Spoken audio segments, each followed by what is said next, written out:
Տիկին Ավանեսյան, ձեր ասում են անմիջապես քթի տակ Վեդու հիվանդանոցի տնօրենը ավելի գրեհիկ փորձեք ձևակերպել, այդքանը քիչ է։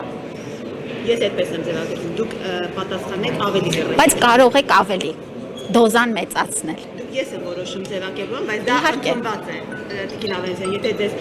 քթի տակ պատկերավոր ասած նեղացնում է, ես կարող եմ ասեմ, ձեր անմիջական ենթակայության տակ, ձեր Տեսեք ինչքան լավ եք ձևակերպում, որ ուզում եք։ Բայց դա Խնդրեմ, հարցը ուղղեք։ Դա չի մեղում նաև հարցի կարևորությունը։ Ինչպես է ստացվել, որ Վեդի տնօրենը հիվանդանոցի ձեր ենթակայության տակ անմիջապես լինելով շուրջ 140 միլիոն դրամ տանուլ է տվել կազինոյում եւ դուք դրանից բացարձակ տեղյակ չեք եղել։ Նախ գումարը այդ գումարը չէ եւ քրեական գործ է հարուցվել եւ հիմա նախաքննություն է ընթանում եւ քրեական գործի նյութերում կպարզվի թե ինչպես է դա հնարավոր եղել։ Բժշկական կենտրոնի ղեկավարությունը փոխվել է, ներկայումս այլ անձ է ղեկավարում, ժամանակավոր պաշտոնակատարը նշանակվել եւ ըստ էության քրեական գործի շրջանակներում այդ անձը կբնութագրվի ինչ է արել, ինչպես եւ ըստ էության պատիժը կկրի։ Ինչ անշանքում ճանաչում, մեր տնօրենն է իհարկե։ Աչքերն է խաղամոլության։ Ինչի խաղամոլության։ Այո։ Ինչեր անցնում։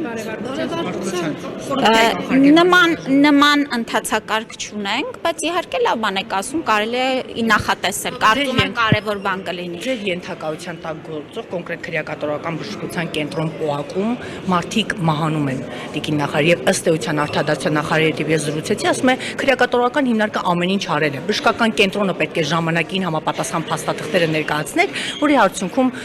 ենթադրյալ, այսպես ասած, մահը չլիներ։ Որ դուք ներկայացնում եք ինչ որ ասել է արտադրության նախարարը, ուրեմն տեսեք,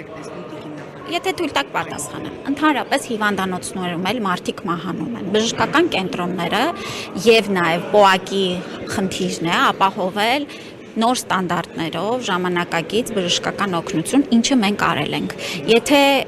ուրեմն ուզեք միասին կարող ենք գնալ Արմավիր քրեակատորական կենտրոն եւ դուք ձեր աչքով տեսնեք, թե ինչ պայմաններում, ինչ սարքավորումներով եւ ինչ հագեցվածությամբ բժշկական ծառայություն է մատուցվում մեր ազատությունից զրկված անձանց։ Ես շարունակեմ։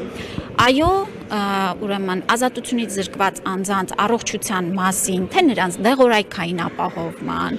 եւ մասնագիտական նաեւ ապահովման հեռաբժշկությամբ եւ նաեւ քաղաքացիական հիվանդանոցներում չկա մեկ անգամ անձ, որը որ կարիք է ունենում ստանալու Հայաստանում արկա բուժօգնություն եւ նրան ըստ ընթացակարգերի այդ բուժօգնությունը չի տրամադրվում։ Ըստ էության մենք ունենք նաեւ հաջորդիվ մեր քայլերն են, այն ստանդարտները, ինչ ապահովել ենք Արմավիր քրեակատորական կենտրոնում, ապահովել նաեւ մյուս ՊՕԱԿ-ներում, ինչի շուրջ իհարկե աշխատանքները ընթանում են։ Ես կարծում եմ, որ ծառայությունը ընդհանուր առմամբ վերափոխված է եւ այո,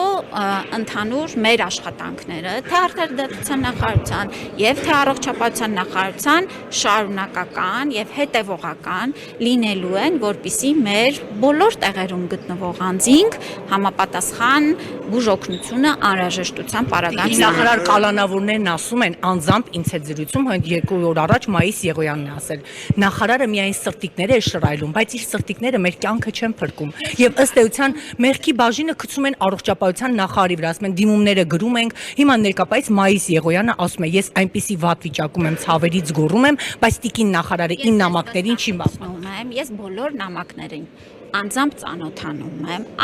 ծանոթանում եմ, չկա մեկ անձ, որը ունի օբյեկտիվ բժշկական օգնության կարիք եւ նրան այդ օգնությունը ցույց չի տրվում եւ ես շեշտեմ, որ այդ օգնությունը տրվում է նորագույն սարքավորումներով եւ լավացված, հագեցված անձը անհամատեղելի է եղել տեսեք, բժշկական դա այլ հարց է, նիստեր չեն եղել առողջապահության նախարարությունը, որ ժամանակին գործեր, ժամանակին թղթեր հարգելի գործընկերներ, բժշկական կենտրոններում էլ աշխարհի լավագույն բժշկական կենտրոններում էլ լինում են մահվան դեպքեր։ Այդպիսին է մարդու կյանքը։ Երբեմն լինում է, որ մեղքի բաժինը չեք տեսնում։ Ես մեղքի բաժին չեմ տեսնում, որովհետև հենց իմ նախարար լինելու ընթացքում արվել է այնքան աշխատանք, ամբողջական վերափոխվել է այնպիսի ծառայություններ, որտեղ նախկինում ըսկի մկրատ չկար եւ թել չկար եւ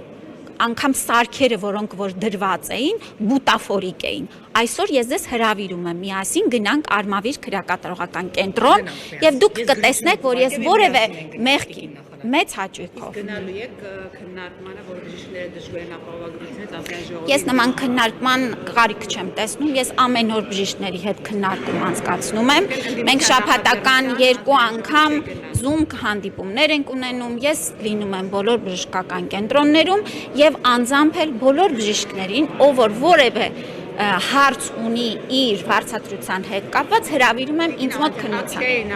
Ես ձեզ պատասխանեցի։ Դուք այդ մարդկանց չեք ուզում բարձրաբանել։ Այդ մարդիկ ազատ են անել ցանկացած տեղ, ակցիա։ Ինձ հարց չեն ուղղել, գիտեք։ Անձանցից մեկը հասարակական խորհրդի անդամ է, դրանից ակցիայից մի քանի օր թե մի քանի ժամ հետո եղել է նախարարությունում եւ մեկ հարց չի բարձրացրել։